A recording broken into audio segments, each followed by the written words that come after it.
देखिए ना मालकिन, खेत में भी मेरे लायक कोई काम होगी तो मैं खेत में भी जाकर वो काम कर दूंगी। अरे नहीं नहीं, तुम्हारे लायक मेरे यहाँ कोई काम नहीं है। अब तुम जाओ यहाँ से। रामपुर गांव में रमेश नाम का एक युवक अपनी पत्नी लता के साथ रहता था। वो मोची का काम करता था।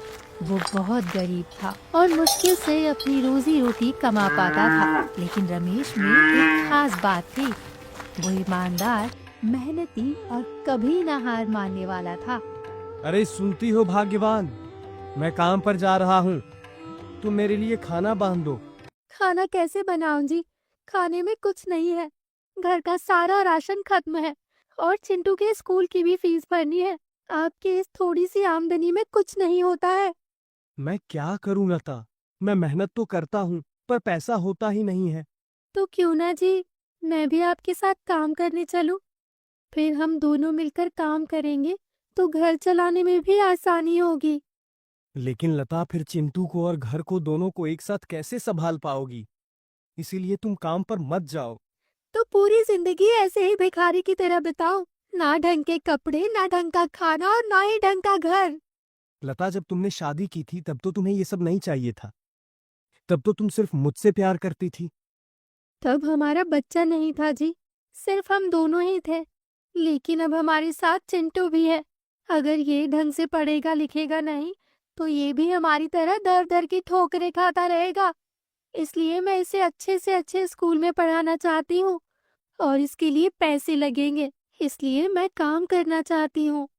रमेश कुछ नहीं कहता और रमेश को छोड़कर लता काम ढूंढने चली जाती है। दरअसल रमेश फुटपाथ पर एक झोपड़ी बनाकर उसी में अपनी पत्नी और बेटे चिंटू के साथ रहता था।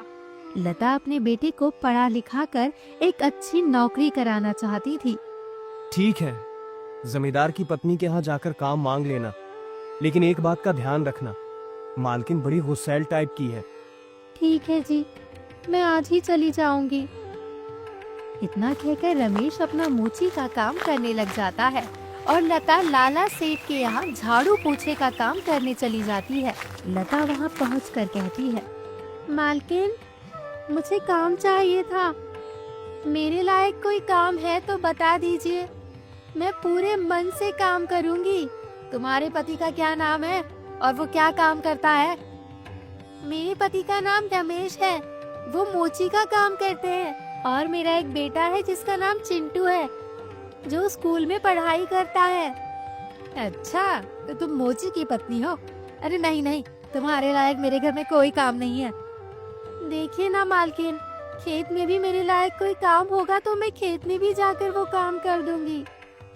अरे नहीं नहीं, तुम्हारे लायक मेरे यहाँ कोई काम नहीं है। अब तुम जाओ यहाँ से। इतना कहने के बाद लता वहाँ से चली जाती है। फिर जमींदार की पत्नी कहती है, बड़ी आई घर का काम करने वाली।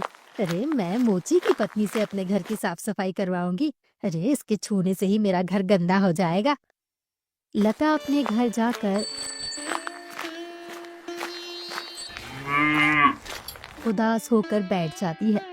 फिर शाम को रमेश भी काम करके आता है और लता से कहता है, लता, तुम परेशान लग रही हो। आज तुम काम ढूंढने गई थी, कोई काम मिला क्या? क्या बताऊं जी, जमींदार की पत्नी ने तो साफ इनकार कर दिया काम देने से। जबकि मैं खेतों में भी काम मांगी पर वो किसी भी तरह तैयार ही नहीं हुई और मुझे जाने के लिए कह दिया। तुम परेशान मत हो, ये लो 1 किलो चावल और आधी किलो दाल लेकर आया हूँ। चावल दाल बना दो।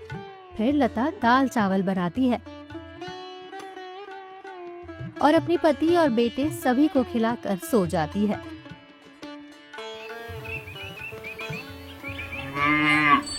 फिर अगले दिन रमेश मोची का सामान लेकर गांव के चौराहे पर बैठ जाता है और सभी का जूता पॉलिश करने लगता है। क्या हुआ रमेश, तुम इतने परेशान क्यों लग रहे हो?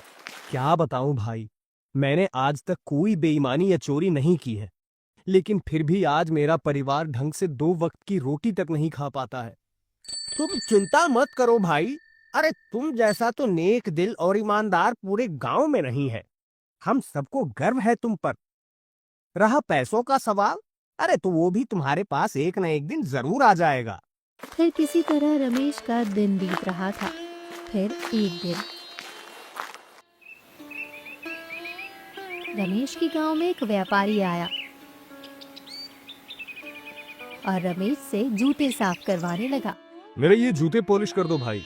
कितने का जूता साफ करते हो? 20 का जोड़ा।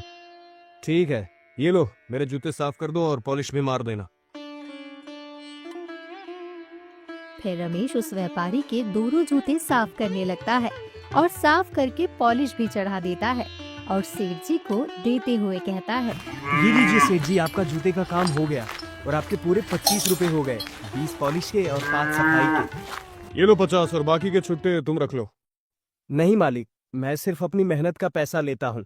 आपके सिर्फ 25 हुए हैं तो ये आपके 25 हैं। व्यापारी ये सुनकर खुश हुआ और मुस्कुराते हुए रमेश से कहा, तुम मेरे साथ काम करोगे? ये आप क्या कह रहे हैं सेठ जी? कहीं आप हमारा मजाक तो नहीं उड़ा रहे हैं?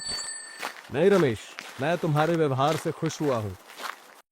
तुमने सिर्फ अपनी मेहनत का पैसा लिया, जबकि मैं तुम्हें 25 के बदले 50 दे रहा था।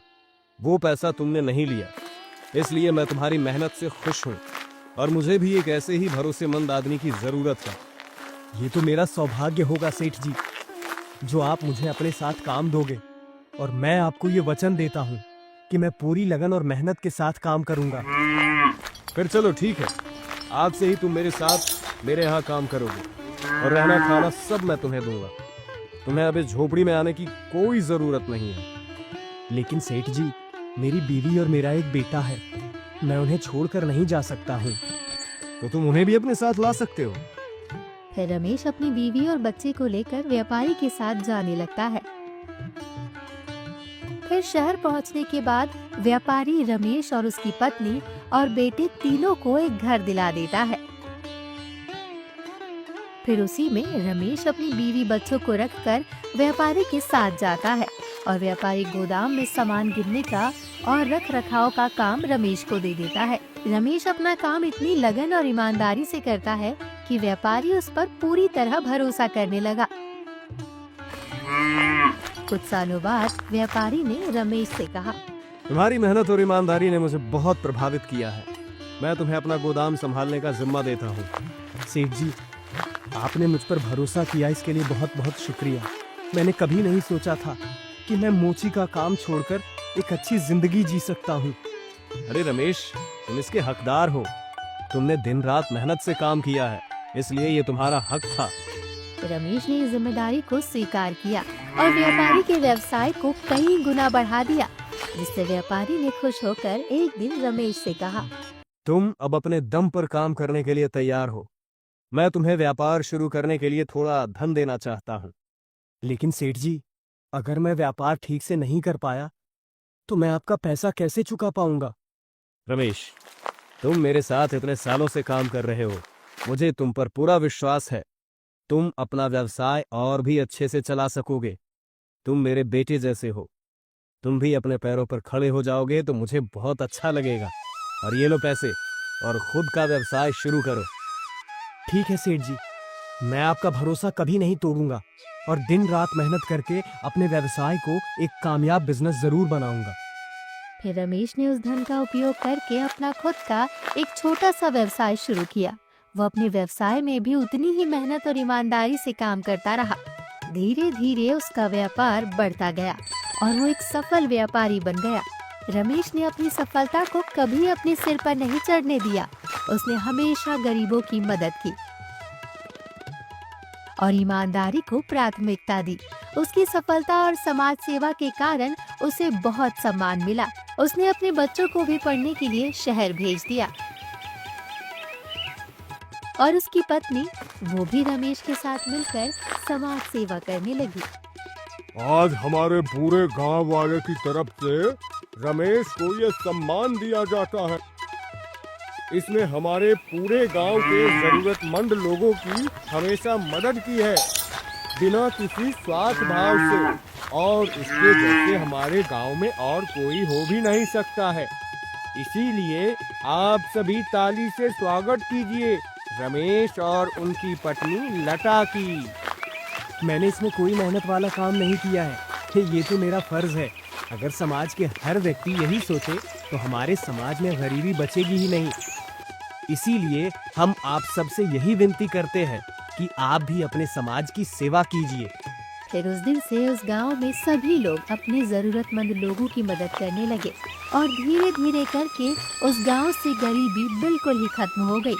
तो इस कहानी से हमें ये सीख मिलती है कि कड़ी मेहनत, ईमानदारी और कभी हार न मानने वाला जज्बा किसी को भी सफलता की ऊंचाइयों तक पहुंचा सकता है।